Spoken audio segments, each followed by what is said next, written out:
Takes a sec.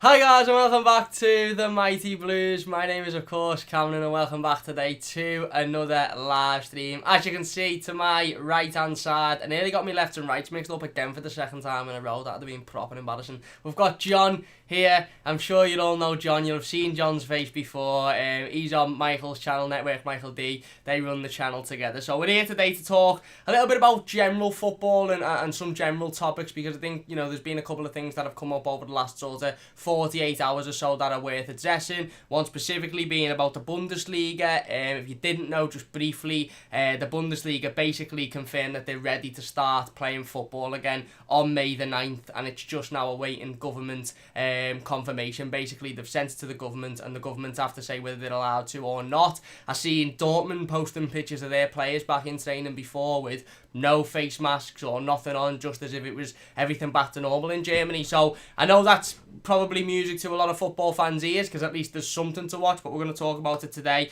And on the flip side of that, you know, you might be looking at that thinking, oh boss, the German league's come back. Maybe that means the Premier League's not too far away from coming back. But on the flip side, the Dutch League have announced today that they've completely voided their league. I think they said a week or so ago, if I'm not mistaken, that they wouldn't be playing football until 2021 anyway. And they've come out now and said that they're just going to completely cancel it. There's no champion. I think Ajax were on top. They don't get the title. No relegation, no promotion. Just basically knocking on the head, which was, I think, the idea for a lot of leagues before we started to slowly but surely realise that money was going to become a massive, massive issue in this, certainly with the Premier League as well. So just generally, John, how you doing, mate? How you getting on? How's life? Obviously, it's tough at the moment, but how are you doing? Getting through it, mate. You know, it is, as you say, it is a bit rubbish without football. Every day is just becoming the same now. You know, I'm getting out the house for 5-6 hours each day. Got myself another little job, but it's, you know, we need to get back to some sort of reality now, because I think you realise that the little things in life that we can't do now, you realise that they are important, you know what I mean? And it is tough, and, you know, I know you've been getting out for a couple of hours work each day. My missus is stuck at home with the kids. She's a hairdresser, so she can't work. So it's tougher on some people than others, but, you know, we're getting there. We are getting through it, and you know, looking at the figures before, you know, unfortunately the debts are still quite high. The people who are catching it are coming down. So hopefully, you know, we have peaked and we're getting through it slowly but surely. Yeah, hopefully that's it, isn't it? I think we've all conceded as a country and as a world, really, that there's not going to be one day or one point where it just goes back to normal and everything's back to normal. It will be a gradual thing, and I can't wait until that first day, because for me personally, just on a personal note, I haven't seen me missus for like 4 or 5 weeks. I've been with her 4 years, so that's really tough. I haven't seen me grandparents for the same amount of time, obviously, who I've grew up with. So I think we've all sort of conceded that it's not going to be a moment where everything's back to normal and we can go and watch the football, we can go to the cinema, we can go to concerts. I was thinking about this yesterday, and I personally don't think we'll be able to go and see Everton in the capacity that we know and love and the capacity that we're used to until at least next year, at the very, very least. Everton might play before next year. The Premier League might come back before then under another circumstance behind closed doors, for example, because we'll talk in a sec about why I just think there's far too much money in it for them to do what we all probably want, and that be void it. But I really don't think we'll see Everton live until, you know, at least next year at the very, very least, because a football ground is one of the biggest examples of a mass gathering that would be unnecessary, if we're being perfectly honest. Although we all want it, although we all, you know, want to see Everton again, although we want to be at Goodison Park, and we don't necessarily, it's not ideal for games to be played behind closed doors. I think we have to sort of understand that if football is to return in this country at any time in the near future, it will be in that capacity, because it's far too dangerous to do it otherwise. So just on the topic of that, before we talk about the Bundesliga, obviously, which is very, very positive, just generally in life, it's very, very positive to see that another country has made that step to allow football to return in some capacity, to allow the players, the squads, the staff, the coaches, medical staff to allow them to safely go back to work, because obviously we're under the assumption that this is being done with, you know, with the view of safety rather than just being done for entertainment. So that is positive. So before we talk about that, obviously, when this all, you know, come about, and when it became as serious as it was, and when the Premier League first postponed the season, we all sort of were under the impression that there was a possibility that it could be voided and that they could just knock it on the head and say, you know what, we'll start again. And that might be the right decision to do, you know, morally, because at the end of the day, nobody wants to ideally watch their football team, you know, behind the screen with no fans in the stadium. You want to be at the ground, you want to be supporting your team, you want to be, ultimately, for people like us, season ticket holders, you want to be getting what you paid for. You want to be going the match to watch your team as you've paid at the start of the season to watch. Now, I know Everton certainly as a football club will be doing things to make sure that, you know, if they do play the games behind closed doors, fans are you know, refunded or whatever. But I think it's become quite clear, John. I think you just listening to you on the videos and the streams and stuff, share the same opinion as me. It's not likely that this is going to be voided. There's far too much money in it. There's far too much on the line. I was thinking today and yesterday, sorry, and it's an absolute mad outlandish statement, but behind closed doors is one thing that's probably going to happen. But I was thinking I could see the Premier League like doing some mad changes, like knocking games down to only an hour long and playing multiple games a day. I could see them doing that before they void the league. It's just not going to happen, is it? No, I think, to be fair, what you've said there about knocking it down to an hour, the FA and the Premier League will do anything to finish this season. Yeah. And I think we all know that, and we know the reasons why.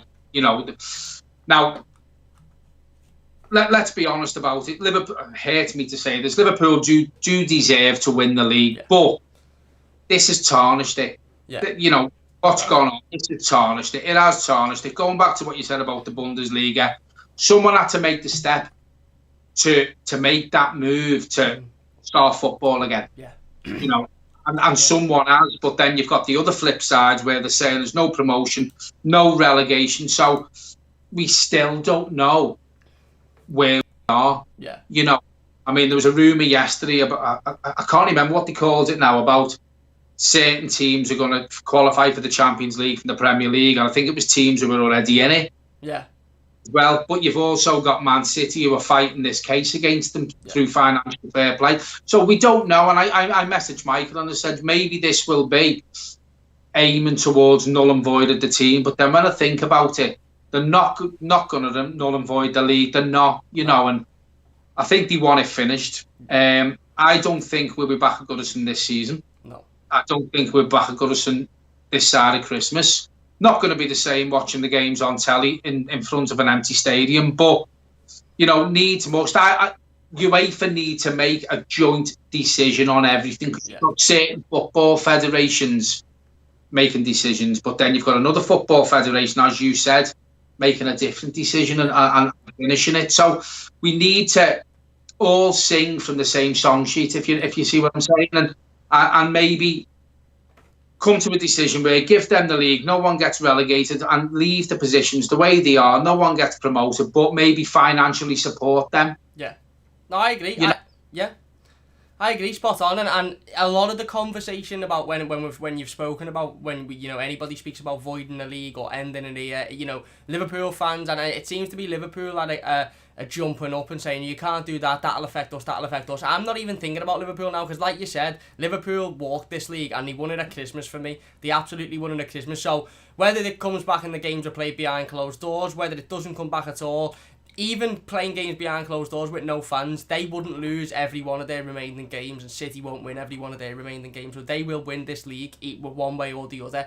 I'm thinking more about the bottom of the table, the relegation sides. This is going to affect them anyway. If the league gets voided, obviously that's probably the best possible outcome for them, because they don't get relegated. If it gets finished and positions as they are now, they go down when they would have had the chance to stay in the league. But if it's played behind closed doors, you lose that atmosphere. You lose your fans that are behind you, that are pushing you in those tough games when you might get a point or you might get 3 points where you wouldn't usually get them when you're in a relegation battle. You lose all of that because you've not got that crowd, you've not got that motivation. So ultimately, if this league gets finished behind closed doors and we come out of it and say we're out in August and it's being finished behind closed doors, the three sides that are going to get relegated, they're going to say, well, we didn't have our home crowds to cheer us on, we didn't have the atmosphere that we need, we didn't have that extra push, we had all of this going on in the world tarnishing us, and we had to fight relegation. It's not fair. You're never going to be able to please everybody. And I actually think the Liverpool situation is the easiest situation out of the lot of them, because they're so far ahead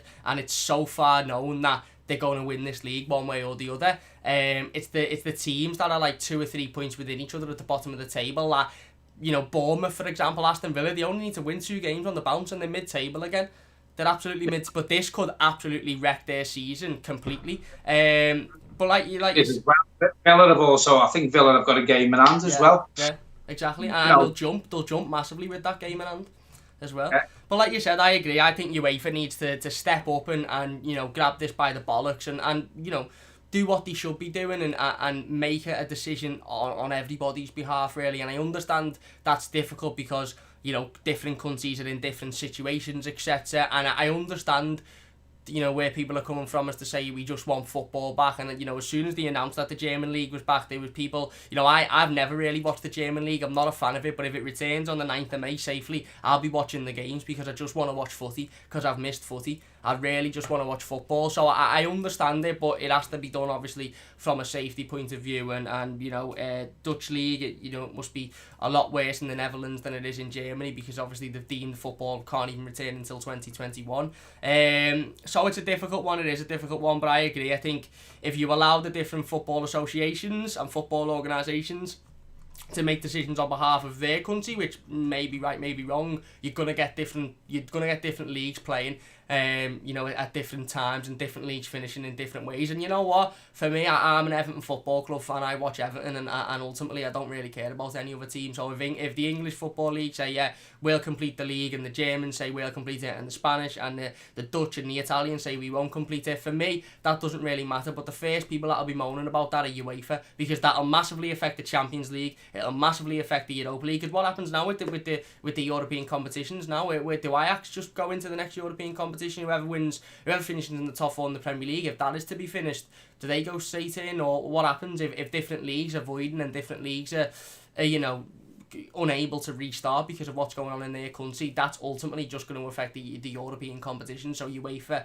do need to step up and do need to at least bring everybody together and say, listen, you know, we can't just have leagues starting left, right, and you know, one league starting, one league not starting, because it's gonna. If you're gonna do that, then they need to just scrap, for me, the Champions League and the Europa League for the following season, because it's not gonna work. Ultimately, it's not gonna work. But anyway, we'll talk about the Bundesliga then. Obviously, so to my surprise, definitely, I don't know whether anybody else found it a surprise, but the German league, basically, the Bundesliga come out and said that they're ready to start playing football again on the 9th of May. Obviously, behind closed doors, in a safe setting, not with football fans at the stadiums, but they're ready to start playing on the 9th of May if the German government give it the green light. Now, as far as I'm aware, the German government haven't given it the green light so far. I haven't seen any confirmation or breaking news that it's actually official so far, but what I do know, like I said before, from being on social media, is that Dortmund and various other German teams are back in training, and the players are back there, obviously, because if they're going to restart playing football in 2 weeks, you know, they need to be back in training, they need to be prepared, because, you know, it's not just the case of saying football comes back tomorrow, everybody get there, because the players, there'll be injuries upon injuries, because the players aren't match fit at all. Our players aren't match fit on the best of fucking days, never mind with 4 or 5 weeks sitting at home. It's not going to work. So I think in terms of the German football and German teams, whether it be Dortmund, Bayern, etc., I think they're obviously confident that it will get past, and that the German government will give it the green light. Otherwise, they wouldn't be returning to training, because that's also a massive risk as well. How do you feel about that? What do you think about that? Are you just overall excited that football's coming back in some capacity? Are you a little bit sceptical? Are you a little bit worried? How do you feel about the German league possibly coming back? Well, as I said before, I think someone has had to start the ball rolling. If Goodison opens up before Christmas, as someone who is vulnerable with asthma and diabetes, I'd still be quite worried about going to Goodison. Yeah. And I won't be the only one in that situation. So maybe, you know, Everton will be playing in a half empty stadium, because there will be people who are nervous about going there still. Yeah. But as you say, UEFA, they've got to get it all right. As you say, there is it fair on teams who the European competition? You know, I mean, believe it or not, I think I've seen something today that there's only the only English club that's left in the Champions League is Manchester City. It is. And you know, they're talking about and they're banned. So what do you do there? Do you know what I mean? It's they need to have this massive meeting. Are we null and void? Are we giving Liverpool the league? Going back to the Bundesliga and the teams back in training. You're right. You know, we need the players to be back in training so that the match fit. You know, you don't get match fit by training, but you know what I mean. It's a long process. It's going to be a long process. I just want to see football again. Some of the football I've been watching from years ago, you know, the 85s, you know, and the box sets, you know, it's great to watch it, but there's nothing like going the game. And you know yourself, Cameron, you know, there's nothing like going the game and being there and feeling the atmosphere. And to be behind closed doors, it just won't be the same. No, it won't. And like you said, I think as soon as people seen the news about the Bundesliga, there was mass excitement and everybody was, you know, well up for it, because at the end of the day we've been 5-6 weeks without football and we just want to see football come back in some capacity. And I think there'll be a lot of people now that'll be watching the Bundesliga and picking a team for the next 2, 3, 4 weeks and supporting that team, just to give you that feeling of a little bit of passion back. Obviously it won't be anywhere near as much as you would have with Everton or the team that you support, but it'll give you something to do. It's entertainment. And I'm happy for the Bundesliga to come back, and I'm one of those football fans that was excited to hear the news and you know, looking forward to seeing it. I just hope that it is completely safe to do so, because what we have to realise is that although the games might be playing behind closed doors, although the fans might be in the stadiums, there's still hundreds if not thousands of people that will have to be on tap for that game of football, whether it be staff of the football club, coaches, players themselves, groundsmen, you know, medical staff, emergency staff. Now, from just Googling and having a little look around, before I was, you know, when I was doing the notes before, apparently there's been 5,000 casualties in Germany, which is absolutely awful. Of course, it's, you know, it's shocking, but it is significantly lower than here. It's significantly lower than other countries as well. So maybe it is safe to do so, and maybe they've caught it when they needed to catch it. They've done exactly what they needed to do, and now it's safe. And if it is completely safe to do so, then I'm all for it. Obviously, they're not going to come out and say, listen, it's not safe to do this, but we're going to fucking do it anyway because we want footy back. They wouldn't do that. That would only come out at some point in the future. But, you know, like I said, it's a difficult one, and I agree with you spot on. In terms of English football, in terms of the Premier League, there needs to be a decision made sooner rather than later. And I understand that decision can't be made whilst everything's still going on and while it's still as bad as it is, because ultimately you can't put lives at risk and you can't even play games behind closed doors at the minute because there's too many people catching this virus and there's too many people dying from this virus. But there has to be a plan. There has to be some form of plan. And by plan, I would have hoped that the Premier League would have said, right, okay, if we can shift this and if things are looking better by the end of May, then, you know, we'll play the games behind closed doors. If it's going to be the end of June, then we might have to, you know, do something else. You know, a plan of action for whenever it can possibly return. But it seems like they're just thinking, right, we'll put it back 3 weeks and then we'll see where we are at the end of the 3 weeks. Right, we're nowhere really now. We'll put it back another 3 weeks. And it seems like it's just a lazy approach of going, we don't really want to think about what we're going to have to do. And that's when they start to rush things, and that's when they start to rush decisions, and that's when they start to put people's lives in danger. And at the end of the day, I said this when the league was first postponed. I said it when it was first, you know, rumoured that it could be null and void. It's not just 11 lads going out and kicking a football around the pitch. There's hundreds of people involved in a football game before one fan even walks through the turnstile. And those, you know, for every 100 of people that are involved, thousands of people could be infected and tens of thousands of people could die. So it's really, really serious. And from what I've seen on the surface, it looks like Germany have got it absolutely spot on. They've done what they needed to do. They've isolated the virus itself. They've done the correct measures, and now they're ready to play football in some capacity again, which is obviously great for the football fan, but I just hope it's done in the safest way possible.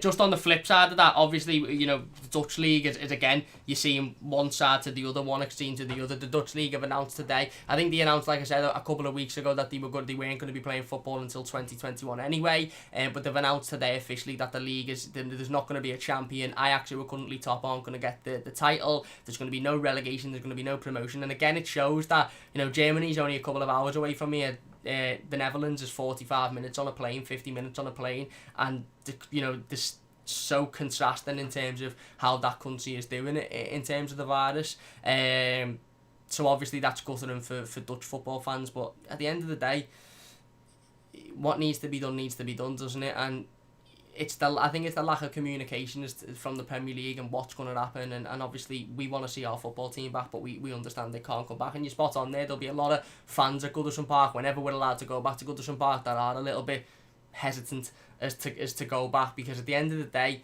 you don't want to catch this virus. You really do not want to catch this virus. I can only speak on behalf of me, but I've known people, you know, not so much close family members, but definitely known people that have suffered and even passed away from this virus. I know Mike's had a great uncle who passed away from the virus. We spoke about that last week. Pretty much everybody that you're bumping into now knows somebody or knows somebody who knows somebody that's had a fatal, you know, death due to this. So it's not something to be messed about with. And it you know, as whilst we may have been thinking, oh, okay, maybe we're getting somewhere with the Bundesliga coming back, obviously it was a big crash down to earth. I think when everybody realised that the Dutch league was like, no, not even bringing it back in any capacity, it's not happening, it's too much of a risk. And that's probably the right decision to make, isn't it, on behalf of the Dutch league? Yeah, you know, as you say, you've got the Dutch league who've made probably the right decision, but then you've got the German league who, I feel like they've rushed the decision, really, you know, and we're talking about the Premier League, and maybe they should have made a decision a couple of weeks ago, and as you say, they're giving it 3 weeks, and they're giving it 3 weeks, just like the rest of us. You know, we're looking forward to 3 and then 3 weeks, but I think also the Premier League's decisions are coming down to our government as well, because I don't think they're making the right decisions. So how can the Premier League be expected to make decisions if they don't know where our governments are coming from? I agree. You know, it's one of them where the whole situation needs to all agree on something, i.e. the government, the Premier League, your big businesses, your big companies, they've all got to agree, because as you said before, Cameron, it only takes us to lift this lockdown early by a week or 2 weeks, and everything we've done for the last 5, 6, 7 weeks just gets blown out the water. And what was the point? So we've all got to, they've got to agree on the same strategy, whether it's football, whether it's the government, whether it's businesses, whether it's the country as a whole. We all have to make the same decision and get through it. I just feel like some countries, Italy, Spain, they're lifting certain things, and I think they're lifting certain things before they've really looked into it, and they could see what circumstances them lifting them could have. You know, so I think they're dragging it out. The Premier League are dragging it out. They're waiting for the government to make a decision, in my opinion, I think. Yeah. I think the Premier League are waiting for the government to make a decision. But the only problem we've got, not like the Dutch League and the Dutch, you know, Holland and Germany, our governments aren't making decisions, really. So how can you expect the Premier League to make decisions? Exactly. I agree, spot on. And it is very, very infuriating. I had a guy in the comments of one of our live streams, I think it was last week, and forgive me, I can't remember where he was from. I think it might have been New Zealand. I think anyway, he wasn't from England, and he basically said in the comments, he put a comment in saying, we're still on lockdown, we're in day 16 out of 35, for example, something like that, so I'm looking forward to getting out. And I thought, you know what, I could live a little bit easier with that, because I would know, okay, you know, it's not said that we're going to come out, because they can't officially say it's going to end on this day, but at least there's a date to look forward to getting to. Where it is really frustrating me now, the fact that there's such an unknown, and I know it's tough, you can't just say, right, everything's going to be alright by this time, but like you said, the Premier League can only make a decision based on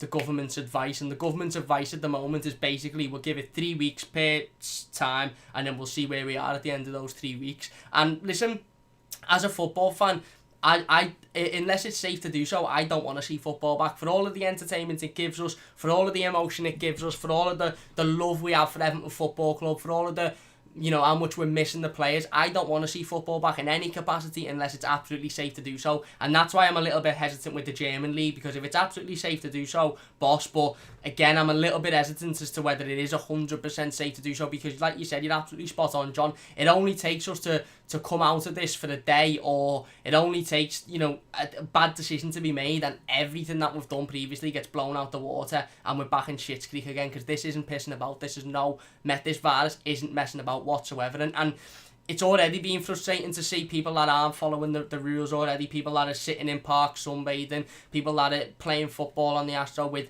10 of their mates who very clearly don't live in the same household. It's very, very frustrating because people like yourself, John, who obviously are in the vulnerable category like you mentioned, they're not having to stay at home unless you're working or you know, you're going out essentially. People like myself who aren't seeing the partners, aren't seeing the grandparents, etc.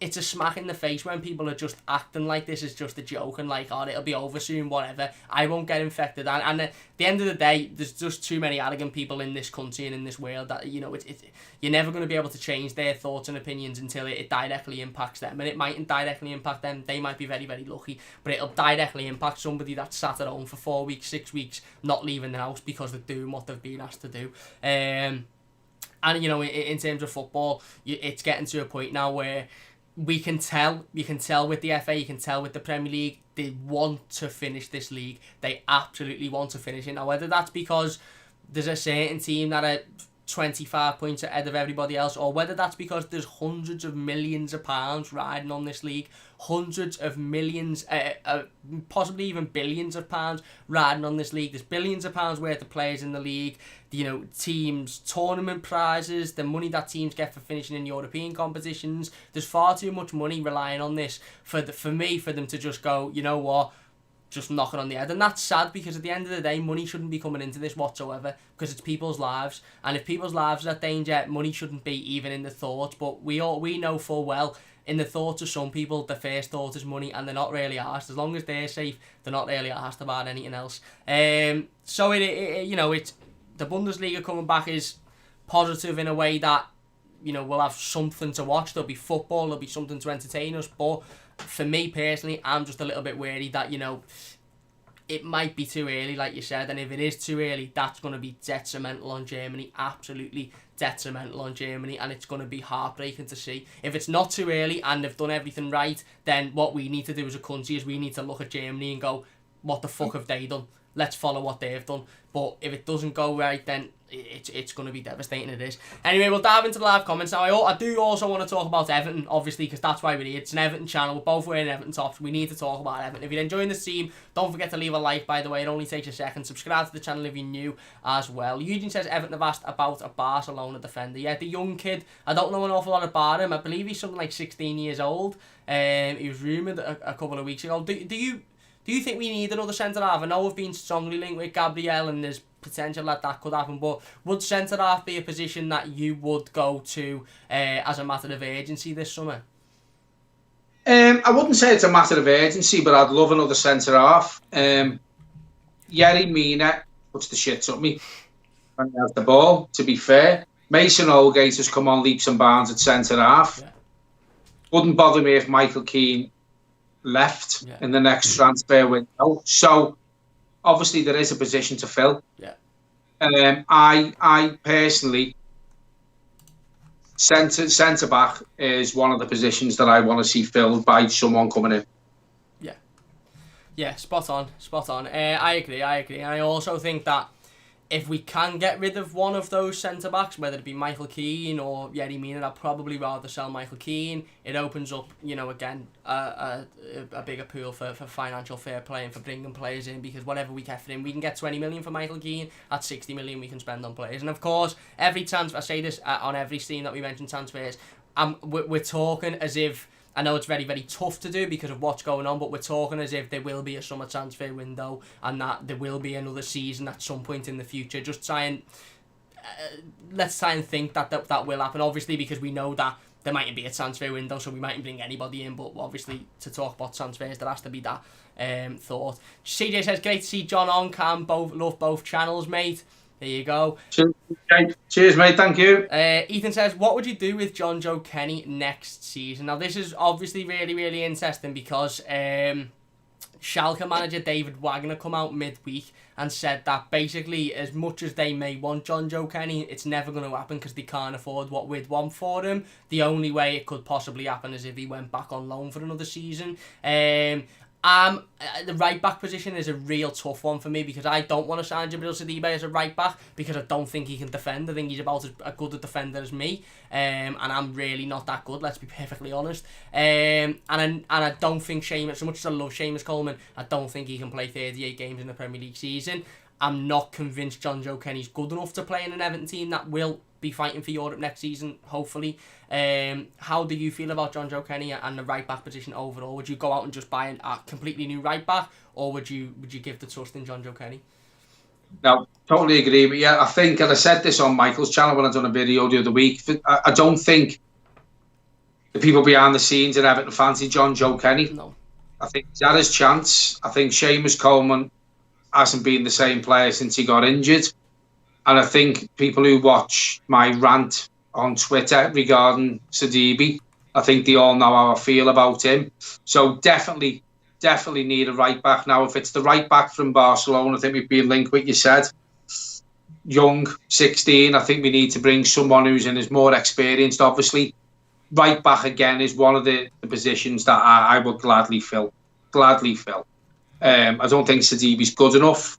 I think there's three teams being linked with him while he's been on loan at Everton, and it wouldn't bother me if he went to one of them 3 teams and not sign for Everton permanent, to be fair. Yeah, I agree. I wouldn't be. I don't think he's done that bad going forward this season. But then you can only compare him to Theo Walcott, who hasn't had a great season either, to be honest. But yeah, I agree. Defensively, he's not cut out for it, is he? He's not cut out for it. It's funny with Sidibe because I think there was a couple of games where he actually played on the right wing. Yeah, he was. He was better.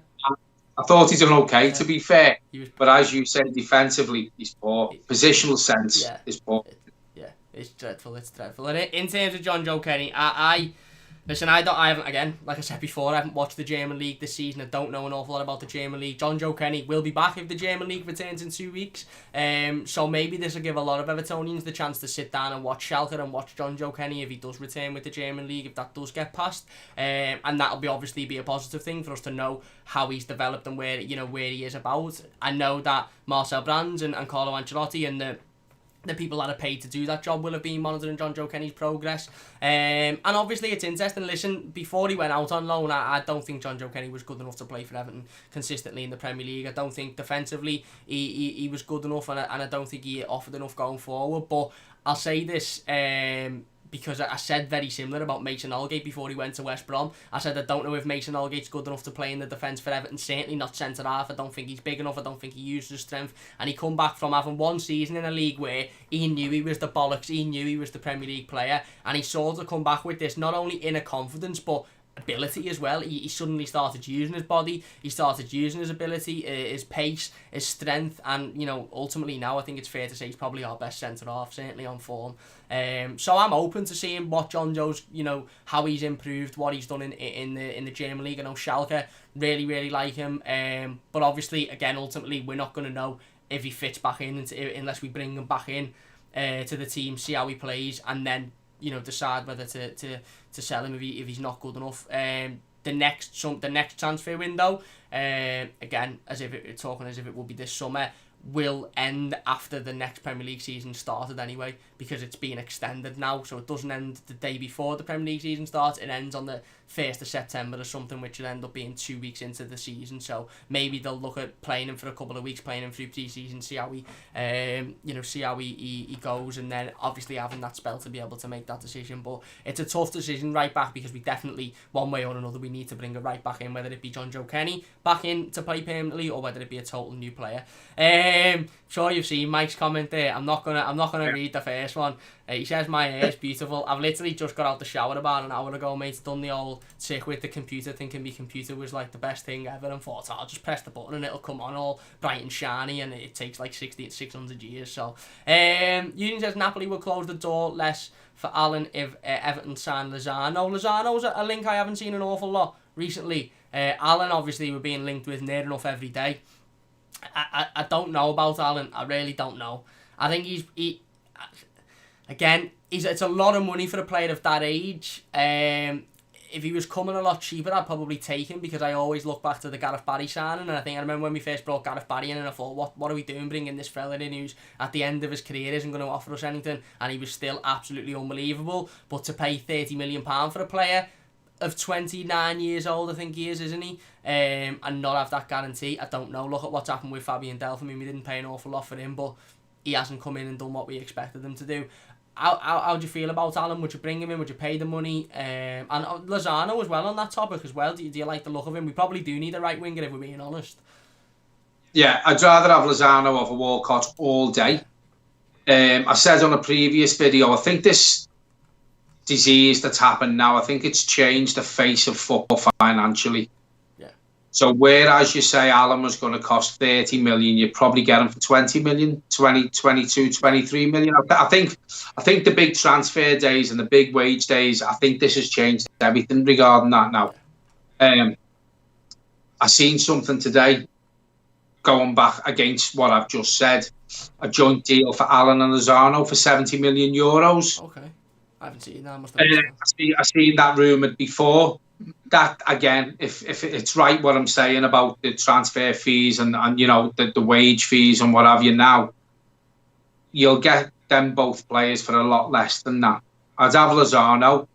I agree with you with Alan. I think there's better players out there for maybe the same money, but a lot less younger as well, a lot younger as well. So, for me, Lozano. For Alan, I'll sit on the fence. Yeah, fair enough. I agree.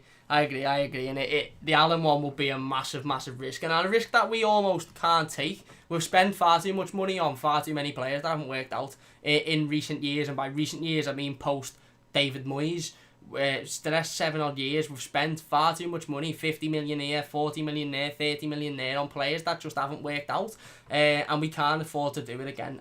For me, if we could bring Alan in for 10, 15 million, I'll probably take it, because he's Champions League experienced, he knows Ancelotti, he's got a good relationship with Ancelotti, and he has got qualities.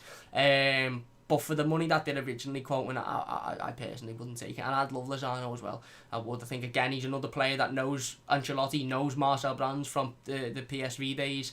And I think he could offer us something that we just don't have on the right-hand side, which ultimately is consistency, isn't it? Because Theo Walcott doesn't bring consistency whatsoever.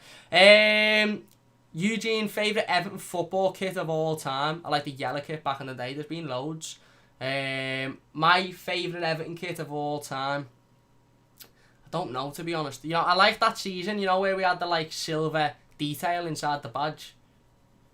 Yeah. There was the silver kit with the silver detail inside the badge. I like that. I used to love goalie kits growing up as well. So the Nigel Martin black and orange one, and the grey and orange one as well, I loved as well. But home Everton, favourite home Everton kit.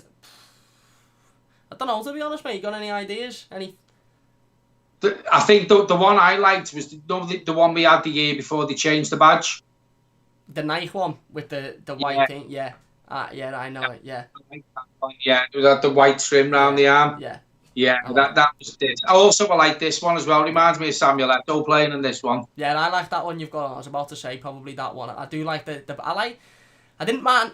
I spoke about, I don't know if you seen my video on Wednesday, I spoke about that badge that season and how it gets ripped to bits, but I just, every time I look at it, I just think we were fucking boss that season. We were absolutely boss. So as badly designed that badge was, every time I see it, I just think, I wish we were that good again. Because I just remember us battling teams week in, week out. I think when Everton done that watch along with the Arsenal game, there was something like we were unbeaten in 6, and I was just sitting there thinking, fucking hell. That was probably the last time we've been unbeaten in 6 games. That's absolutely mental. Where are we then? Even says, when do you think the transfer window will open? Not until this season's over. Whenever that might. I think everything's going to be knocked back, isn't it? I think the start of the next season will be probably end of September. Yeah. Obviously, this season's going to finish later, which inadvertently will make the transfer window start later. It'll stay open, as you say, a week. So if the season starts in September, you know, I think we'll have a week in September at the transfer window, and I think we'll also have a month before that transfer window. I can see starting beginning of August. Yeah. I think, like you said, everything's going to be pushed back. Everything's going to be on its head. You know, it's not going to be as it was. You might even get a shorter transfer window, but there's no definitive answer at the end of the day, is it? It's going to be pushed back. I've got loads of comments, so thank you everybody for getting involved so far. Remember, if you're enjoying, please hit the like button. John's Twitter's down in the description as well, so if you don't follow him, go and follow John over on Twitter, and obviously subscribe to Network Michael D's channel where you can see more of Johnny's in the comments. David says, can't avoid it. If the season isn't finished, there's a potential 40-ish clubs could go out of business. I don't know where I feel about this. I don't think any Premier League football club certainly would go out of business, because I think any club that's in the Premier League by definition as being promoted from the Championship, and you get a lot of money for being promoted from the Championship. I think smaller clubs, obviously we've seen some non-league clubs already go under, and I think some League 2 clubs and possibly League 1 clubs would be at risk, but I don't know how I feel about whether Premier League clubs would be massively at risk. How do you see that one? I don't think Premier League clubs will be affected from it, because there's too much money, and I think we're due another payment from the Premier League and Sky anyway. It was unfortunate what happened to Rill, and they're the sort of teams who it's going to affect. But I think Arsenal, their players have took a 12.5% pay cut. So I think the clubs who thought they might struggle financially, I think they put something in place. 40 clubs is a lot for me. Premier League won't be affected. And as you say there, going back to the teams that drop out the Premier League to get parachute payments, I think that's 3 years to get them payments for, or something like that. So I don't think it'll be Premier League. I don't think it'll be Championship. Maybe when you start moving further down, they might be affected from it. Yeah. Hopefully enough money in the Premier League to help these clubs out, which they should. Yeah. Which should. There's that much money coming from Sky. There's no reason why the Premier League, each club, even if each club put 10 million in, what's 10 million to every club in the Premier League to help these clubs out, to get through it up until the football starts again? That's it, and that's very, very reasonable. 10 million, a lot of these football clubs in the Premier League could pick 10 million out of their back pocket, couldn't they? And it would be a massive, massive help. That's 220 million if every club, 200 million if every club does that in the Premier League. So, that's a lot of money for clubs that will be struggling. Where are we in the live comments? Evertonian TV says Bundesliga's returning surprises me. It surprised a lot of us, I think, to be perfectly honest with you. Eugene says, did you watch Andre Gomez versus Sterling today at FIFA? I did, and I was fuming. To be fair, I'll let you answer this one, because I didn't see it. it, to be fair. I seen he beat Reece James. He was 8-0. Yeah. I actually got onto a little bit of an argument on Twitter with someone over, the Chelsea fan over there. I always argue on Twitter, but I didn't see today's game. So, Cameron, you can answer that one. Yeah, it was Sterling 1-4-2. Gomez played well, to be fair. At 3-2, in like the last 2 seconds of the game, Sterling had one Gomez had one cleared off the line in just the biggest FIFA moment you've ever seen in your life. But I was fuming, I was devastated. I was like, bastard. If there was anybody I wanted them to beat in that tournament, it'd have been Sterling, and then sent Alexander-Arnold in the next round. But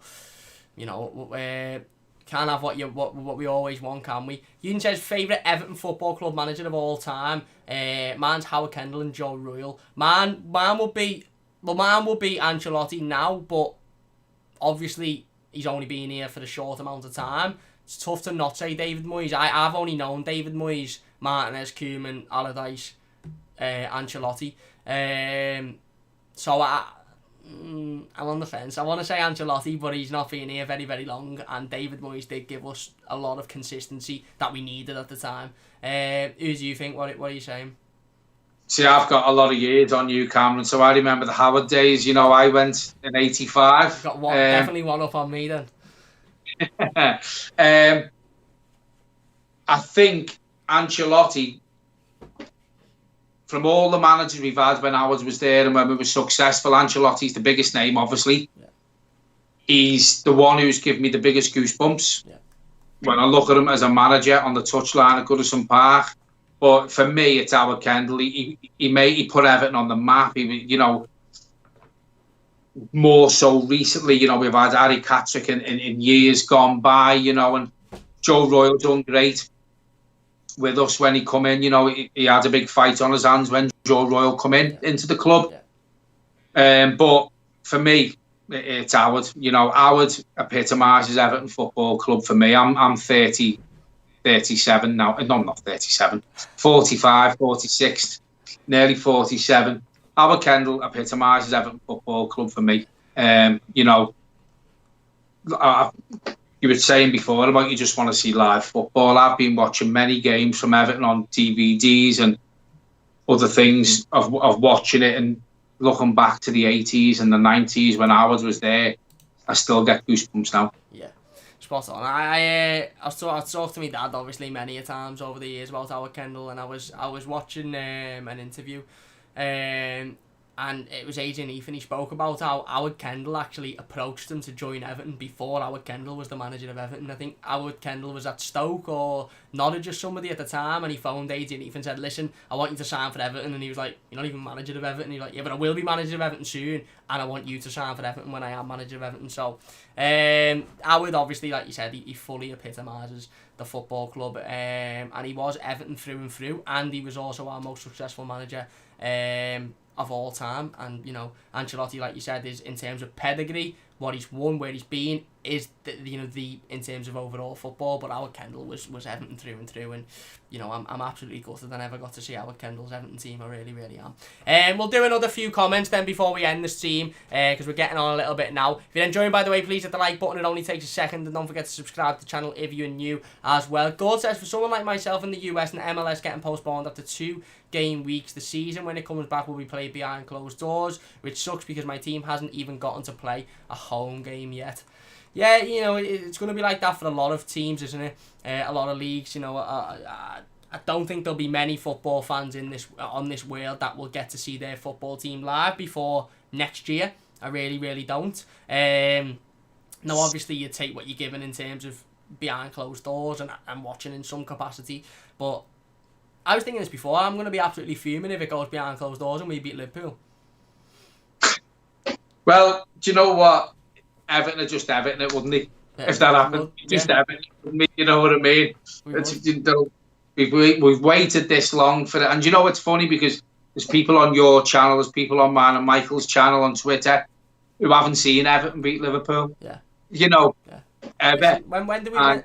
When was it? 2010, was it? Kevin Campbell was it Kevin Campbell? No, at Anfield. Anfield, it was Kevin Campbell, 99. At Goodison, I think it was. I'm sure it was Arteta and Cahill, 2010, which is like a decade ago now. Which means that there's people out there that are like, what? I don't even know. Do the maths. Like getting on to 10, and by the age of 10, you're old enough to know football and be proper engaged in Everton, and they've never seen Everton win a derby. Which is just is absolutely mad. But you're right, we would Everton it. We would find some way to Everton it. It's just, it's mental, mate. It's absolutely mental. Going to that comment there about someone like myself in the US and the MLS getting postponed after 2 game weeks. America in shit street when it comes to this virus. You know, the worst off country when it comes to it. But then they've got Donald Trump in charge. So, knowing him, he could open it all up next week. And they could all be back in stadiums next week. You don't know what you're getting. But Donald Trump feels sorry for the Americans having a president like that, because you don't know what you're getting with him. And he doesn't care. Yeah. If I lived in America, there's no way I'd be stepping foot inside a stadium anytime soon to watch any football if he opened it.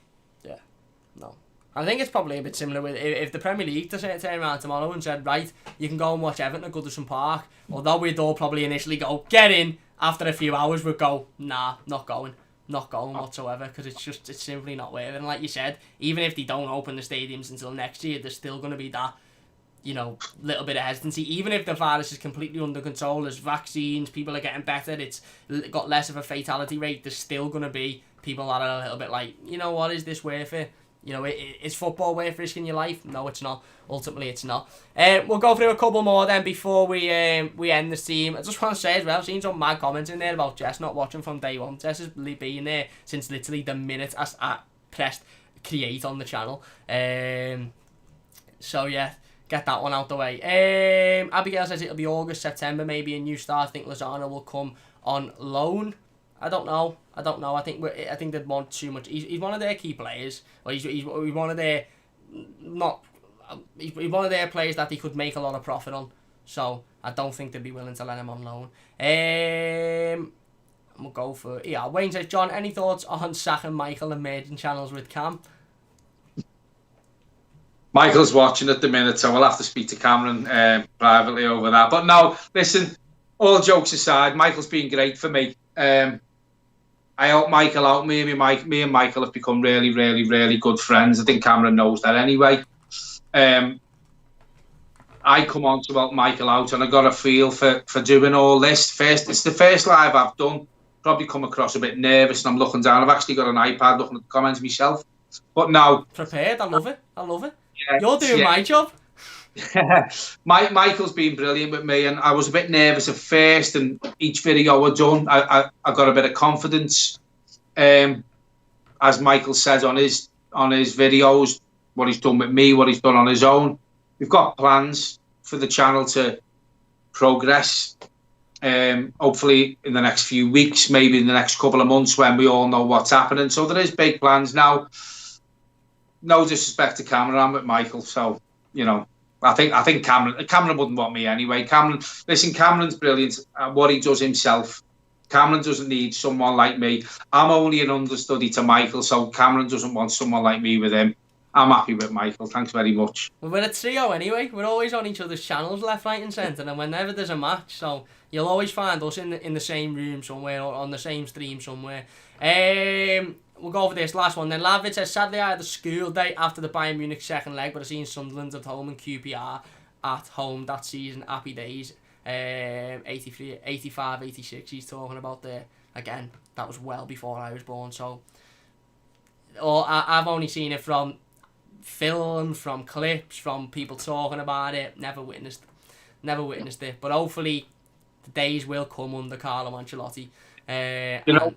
When you watch these clips though on videos and clips on YouTube, I bet you now you get goosebumps watching it. I do massively, and even I've been to a couple of like Legends nights where I've sat and like an open mic sort of session with Joe Royle, Peter Reid, Neville Southall, and I have massive emotion. Obviously, the air stand up, I get goosebumps. I wish I was there. There's like a, oh my god, this is amazing, and then there's a, why haven't I seen anything like this in my lifetime? But I also want to see these players that play for Everton, that 85 team, that team that won the European Cup Winners' Cup, Howard Kendall's Everton. I sit there and I think, I hope in 20, 25, 30 years I'm sitting back and I see players from now and my time, my childhood as an Evertonian, that I think what an absolute legend they were, and they're talking positively about Everton in the future. And I know it's a lot harder in this day and age because there's a lot more mercenaries in football, and it's a money generated, celebrity generated business, isn't it, really? So you're not going to get many club legends throughout any football club. It's not like back in the day where you play for a club, you give it 110%, you were out with the fans, you were talking to the fans, you were engaging. It's very, very different now. Footballers are celebrities at the end of the day. They're celebrities on a lot of money. So and that's devastating for me, because I want nothing more than to be sitting in a room in 25 years listening to Mason Holgate, Dominic Calvert-Lewin and Richarlison talk about how brilliant their time was at Everton and how they won the Champions League and the Premier League under Carlo Ancelotti. I want nothing more for that to happen, but obviously football's changed, hasn't it, mate? It's a lot different now. And do you know what? It's like your generation, even Michael. Michael hasn't really seen the success. And my dad started me, and I was 10 when I went to the first game. It was funny you were saying. I remember sitting there, well, standing there it was, and it's the boys' pen now, the family enclosure now, and I got someone give me a crate, and the fence used to go up and like that back. Someone gave me a crate to stand on, and I can still see it now. The European game, I was standing on this crate, my dad was behind me, and my head was through the bars just watching it, and that was my first memory of Everton, and I was 10. There you go. And it will come back. It will come back. You're saying you hope you see us win things. It will come back. It takes time, and every club has different successes. They have different periods of success. Look at Man City. Yeah. Look at Chelsea. And it will come back. It takes time. Won't be overnight, but we will get there. We'll have the new stadium. We'll have more money. We've got a manager now. Hopefully, from Ancelotti, we'll get another top manager again. So it'll be like a snowball, and you will see it again. Yeah. You will see it.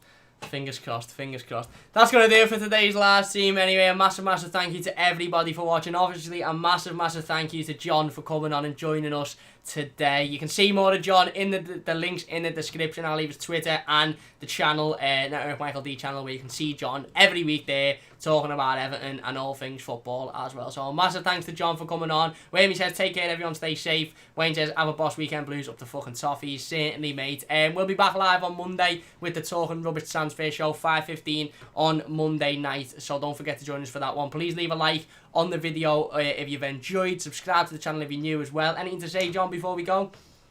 No, I just want to say thanks for asking again to come on the channel. Hopefully this will be the first of many times that you'll ask me to come on. I've enjoyed it thoroughly. Thanks everyone to the questions. Hope we've given the correct answers. Thanks everyone for getting involved. Also, me and Michael's channel as well, Network Michael D. If you don't already follow us, have a look on YouTube. Go to Twitter. Mine and Michael's Twitter's, Cameron said's on there. Hit the subscribe button as well as Cameron's, and let's get the two channels further up, eh? Thank you very much. There you go. And as John said, big thanks to everybody for getting involved in the live comments. Thank you all so much for your comments. If you watched it as a YouTube video afterwards, leave your comments in the comment section, and I'm sure me and John will be having a little look at them. I'm replying to as many of them as we possibly